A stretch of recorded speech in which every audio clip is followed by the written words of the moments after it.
Hello, and welcome to the Edward Little Library Read Aloud of Two Can Keep a Secret by Karen M. McManus, read with permission from Random House Children's Books.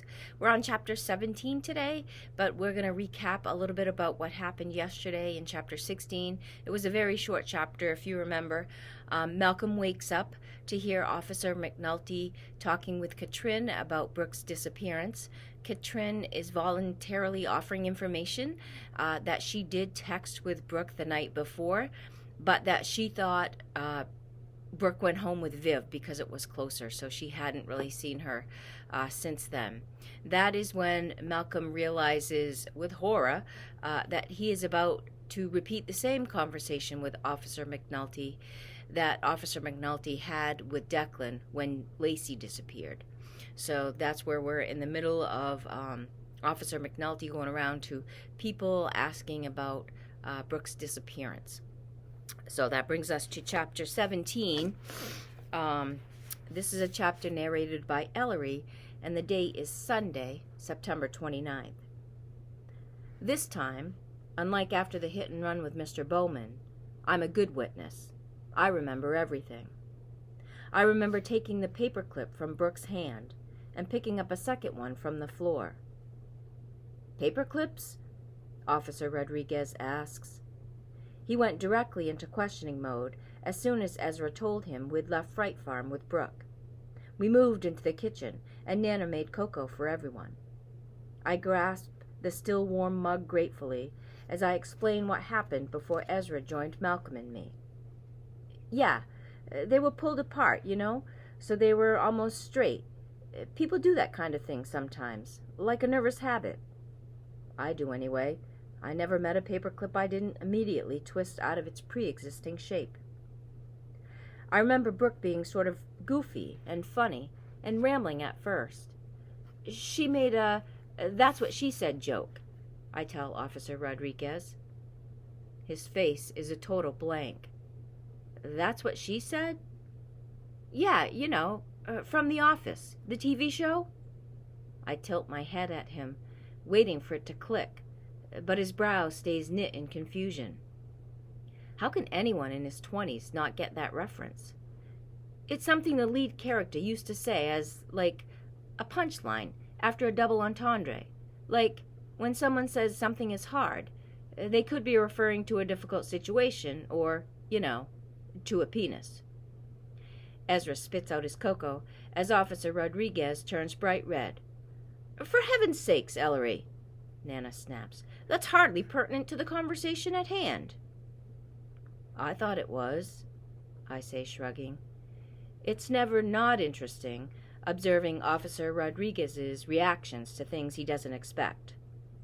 He clears his throat and avoids my eyes.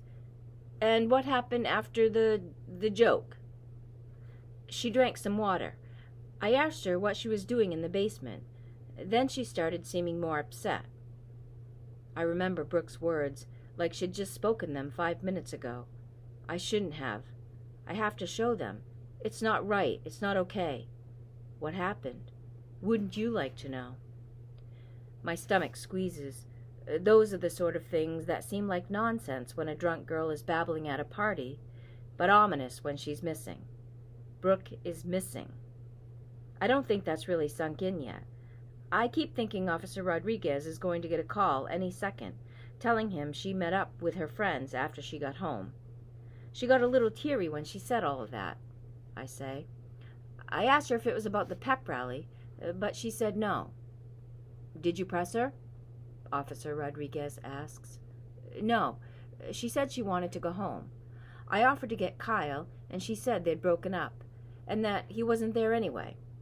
So Malcolm offered her a ride home, and she said okay. That's when I left to get Ezra. Driving Brooke home was... I pause, weighing what to say next. It wasn't planned, at all. It just happened. Officer Rodriguez's forehead creases in a quizzical frown. What do you mean? Good question. What do I mean? My brain has been whirring since Officer Rodriguez said Brooke was missing. We don't know what it means yet, but I do know this. If she doesn't show up soon, people will expect the worst. and they'll start pointing fingers at the most obvious suspect, which would be the person who saw her last. It's the cliché moment of every Dateline special, the friend or neighbor or colleague who says, "He's always been such a nice guy. Nobody ever would have believed he could be capable of this." I can't think everything through clearly yet, but I do know this. There was no master plan to get Brooke alone. I never got the sense that Malcolm was doing anything except trying to help her out. I mean, it was just random chance that Malcolm ended up giving Brooke a ride, I say. We didn't even know she was in the office at first. "Okay," Officer Rodriguez says, his expression neutral.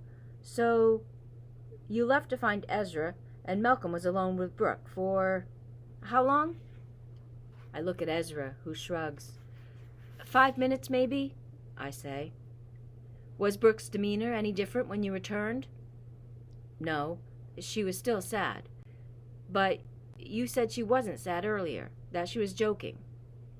"She was joking, and then she was sad," I remind him. "Right. So describe the walk to the car for me, please, both of you." It goes on like that for another 10 minutes, until we finally, painstakingly get to the moment in our driveway when I asked Brooke if she was going to be okay.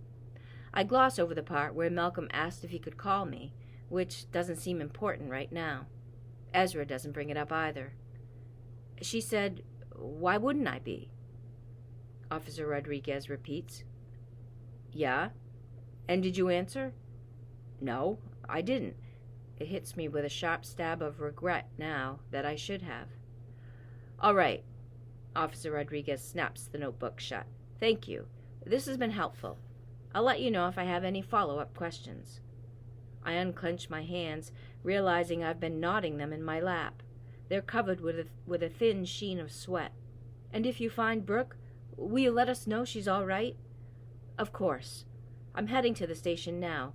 Maybe she's already home, getting a talking to from her parents. Most of the time that's—" He stops suddenly, his neck going red as he darts a glance at Nana. "That's what we hope for."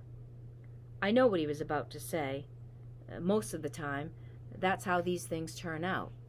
It's the sort of thing police officers are trained to tell worried people, so they won't spiral into panic when somebody goes missing. But it's not comforting in Echo Ridge, because Nana's right. It's never been true. And that is the end of Chapter 17. We are taking quite a break over the holiday, so we will not be back here reading until Monday, January 4th. So I hope you have all enjoyed the story thus far, and we will continue after the week or so break.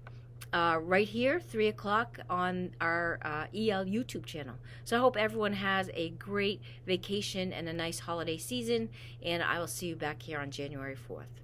Have a great day, everyone.